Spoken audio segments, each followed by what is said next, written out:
Hi everyone and welcome back to my channel. So this is going to be a video all about my best tips and essentials and advice when it comes to exclusively expressing or pumping. So if you want to find out more from a normal mum's perspective, then keep watching. So I'm going to try and get into this video as quickly as possible because I've got lots of information that I want to share and I don't want it to be too long. So as a background, in terms of like why do I know what I know and why is this video worth watching, I am Charlotte. I am 30 now and I am currently 11 days postpartum after having my third baby. And with every single child of mine, for various different reasons, I have expressed using a breast pump. And with my first, I breastfed him until he was 18 months old, but I actually returned to work when he was 8 weeks old. And what we did was a combination of me expressing when I was at work, and he was bottle fed express milk by my mum while I was at work, and then he fed from me during the night every time I was at home, for weekends, things like that. And he actually did that until 18 months old, which was an incredible achievement and probably my most successful breastfeeding story out of all 3 children.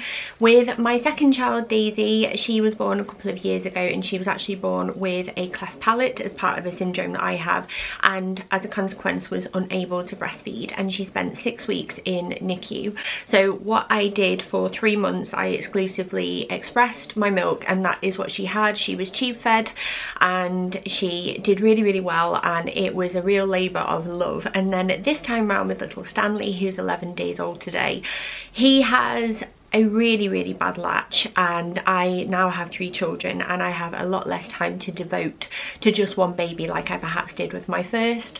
So I have made the decision to exclusively pump, at least for the meantime. So I definitely know my stuff and I have picked up a lot of tips along the way, and quite a few people have asked for this video, so I want to do it while it's fresh in my mind, and I'm right in the middle of it at the moment, so I can hopefully help some other mums out there as well. So I'm going to get started.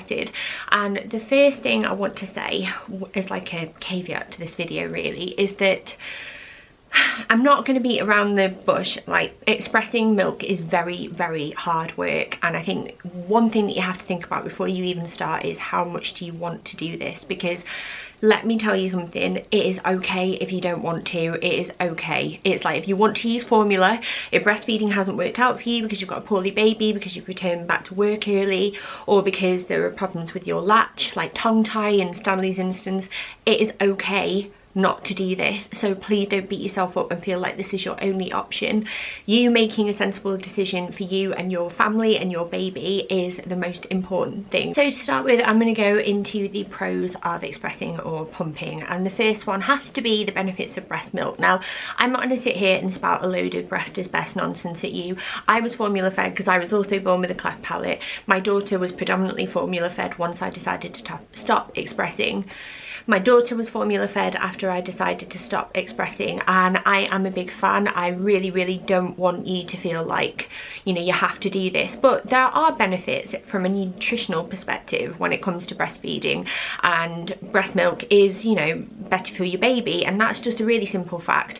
It's not one designed to make anyone feel guilty, but it's always one to consider if you decide to do this. The next one is purpose. Now, this might not apply to everyone, but for me, when Daisy was in NICU, it gave me a purpose. It gave me something that I felt like I could do for my baby that other people couldn't, because she needed doctors and nurses and consultants. She didn't really need me, but the one thing I could do was provide her with breast milk. So it gave me a purpose in a very difficult time in my life. The third benefit is the sense of pride. It's absolutely okay to look in your fridge or your freezer drawer and see those piles of the white stuff and think, I did that, I made that for my baby.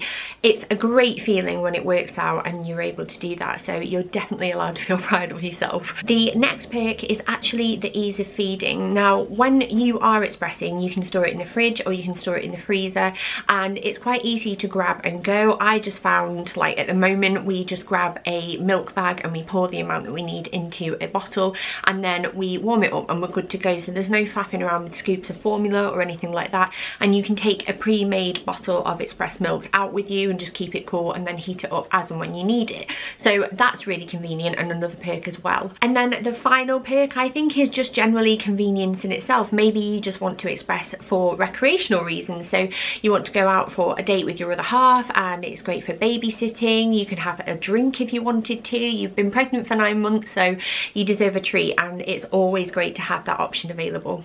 So what I'm going to do now is talk you through my essentials, and I have basically an expressing breastfeeding bag here, if you like, and I've got lots of things in here that make doing this a lot easier, and it helps me out in terms of like my supply and things like that. So I'm just going to get started and show you what is in here. So the first thing has to be my pump, and I have used this with both Daisy and with Stanley, and this is the Medela Swing Maxi. This is actually a mains operated pump, but you also have the option to put batteries in the back, and what I have found with this is that it's just as good with batteries and is really useful, particularly say if you are expressing on the go. I used to express it in the car on the way to hospital when we were going to visit Daisy, and that option was really invaluable to me because it is hard to find the time to do this sometimes, and I just absolutely love this, and I feel like my pumping journey would not have been the same without this, and I'm so grateful for it, and I'm really glad that I held on to it for this like pregnancy and Stanley's milk journey, if you will. Now this is a double pump, so you can attach it to both breasts at the same time, or just use it on one breast if you would prefer. So maybe if baby is breastfeeding well and is latching well, you can express from one side while baby is feeding from the other. So it's really versatile in that sense, and I would just say that if you are going to pursue this and you want to do this properly and you want to do it long term, definitely invest in a really good pump. Now this is actually hospital approved, because in my hospital they use the Medela Symphony pumps, which are basically massive pumps on wheels that are shared between all of the mothers there, so you can use it if you want to. And if you have got that option while you're in hospital, you're in for a few days maybe, or for different reasons, definitely give it a go because it's a very efficient pump. But I have a lot of comfort in using this because I know that it works and I absolutely love it. Now once you've got a pump, you're also going to need a sterilizer of some kind. Now I have the Milton cold water sterilizer. I have used this in hospital when Daisy was in NICU, that's what they used there. We also used it when Daisy was at home, and I'm using it again this time round, and it's fantastic sterilizer. I actually have one that you can use as a cold water sterilizer, or you can use in the microwave as well, so it's really versatile in that sense. And I will leave links to any of the products I mentioned down below, so if you want to click through and have a look at them for yourselves, you can do. And what you use with the cold water sterilizer are these Milton sterilizing tablets, and you put one in every single day, and one goes in 5 litres of water, and these are relatively inexpensive. You can find cheaper versions perhaps. Boots do them. I know certain like supermarkets do them as well. I bought mine online on Amazon, and I think that worked out quite well for me, and I just really rate them because you can just keep putting things in the sterilizer all day long and they go nice and clean and sterile really quickly, and it's just really effective. I just find it so useful, and it's great for travel as well. So make sure you get a sterilizer ready, because obviously this is milk that your baby's going to be drinking, and you want to make sure that everything is as clean and sterile as possible. Now the next thing that I can't rave about enough are milk storage bags, and if you are doing this long term and you want to invest in some of these are my favourite. They are the Lancino ones. I bought them online from Amazon because that worked out the most cost effective for me. I'm a bit of an Amazon fan, let's be honest, but these are fantastic. You can store your milk either in the fridge if you want to, or in the freezer, and they are so handy. They're leak proof, pre-sterilised, and they have a double seal as well, so I've never had any problems with these. I've used these with all 3 babies and I absolutely love them. There is an option for you to be able to write in the date and time that you expressed and how much is in the bag, so you know like per feed what you want to do. You can portion out milk if you want to, and just make sure that when you're using them you lie them flat in the freezer, because then when they are frozen they're going to be nice and evenly shaped, and that's a lot quicker for defrosting, so it just makes it a little less time consuming. And then in the fridge I also store them in a Tupperware tub standing upright just to make sure that they don't fall over, and it keeps them separate from everything else in the fridge as well. Now the next things are vitamin related. Now would you believe it, in the UK we don't get enough sun, which sucks, and we're advised as breastfeeding mothers to either take a vitamin D supplement ourselves or give one to our baby. Now I have this, which is the Deluxe 3000 Daily Vitamin D Oral Spray, and you spray it under your tongue.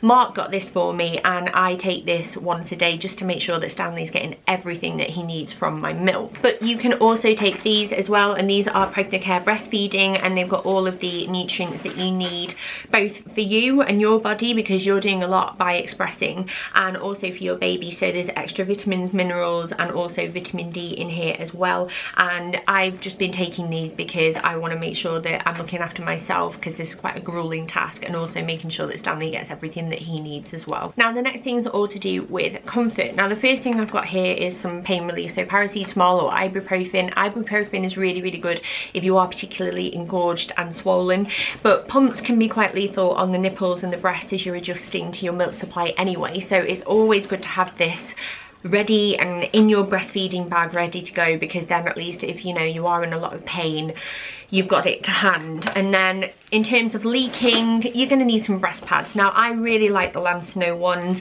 I just find them quite convenient because they come individually packed, so if it's only one breast that's been leaking, then I only need to open one at a time, and they're great for on the go, and they stick really well. And again, you can get these like online from Amazon or in like baby and toddler events. They're really worthwhile getting them because they're a lot cheaper. And then finally, my good old friend, I have used this with all three babies, and it's the Lancino HPA Lanolin cream, and it's for sore and cracked nipples. And this is really important, particularly if your breasts have never ever been used to like breastfeeding or pumping before and this is your first baby, because they do take a bit of time to adjust, and I wouldn't be without this. I put it on before and after every like either feed or expressing session, and it saves my nipples, and I haven't had any cracks or soreness this time round. Now these are two random staples as well, but I have some Milton antibacterial hand gel. Obviously nothing is as effective as washing your hands with clean, clear, hot, soapy water, but this is useful to have in here just in case, like if I want to like make sure that I'm extra clean, or if I've touched something else while I'm doing this. So I always have that to hand. And a muslin as well, not only for your decency, if say like, you know, the postman comes down the driveway when you're doing it in full view, it's good to cover up, but it's also good, let's be honest, for wiping milky nipples after every expressing session. So I wouldn't be without one of these. Now the next things are sustenance related. You have to remember that when you are expressing or breastfeeding, this is taking from you to give to your baby, and fluids are so important to supply. So a water bottle can be really handy. To be honest, what I do is that I get a pint glass, and every single time I express I have a pint of squash or water, juice, that sort of thing, and I make sure that I stay hydrated as well as drinking throughout the day anyway. And then you also might want a snack, even if it's in the middle of the night. Try and reach for something healthy if you can, but like an apple's great. I also love cereal bars, they're really useful, but sometimes like a couple of digestive biscuits or a packet of crisps is absolutely fine too. And then you might want to think about entertainment as well, so like a good book or your phone for like YouTube or social media, just because it can be quite a lonely task sometimes, and it's definitely worth having something like this to hand. So now on to tips. My first tip is to remember that this is a slow growing process. So for the first few days or even the first week or so, your output in terms of pumping is not going to be massive, because initially you will be producing colostrum until around, I would say, days 4, 5, 6. Every woman varies, and this will be bright yellow milk that looks a bit like custard. So you will maybe only get a few drops at first, and this might increase slowly over time. Now I want to express that obviously I've been doing this for a while now with every single baby, and I think that my breasts are really used to being pumped, and I also know that I have quite a good milk supply. So please don't compare yourself to other women, because you will make what you can make, and any drop of milk that you can produce is worth its weight in gold. So just remember that. But you should see an increase over time. So initially in the first few days I was making about 5 ounces max, and then that would slowly increase to say 10, 15, and then when I was at my maximum I was able to produce about 40 ounces of breast milk a day, and this was with a lot of work. So just remember that it starts slow and don't put too much pressure on yourself in the beginning. Now my next tip, and this is something that I found helped me a lot in terms of taking the pressure off, is that I encouraged an oversupply very early on, and this was because I was able to then store excess milk in the freezer or in the fridge, and I was able to take the pressure off myself if perhaps my supply dropped one day because I hadn't drank enough or I was stressed.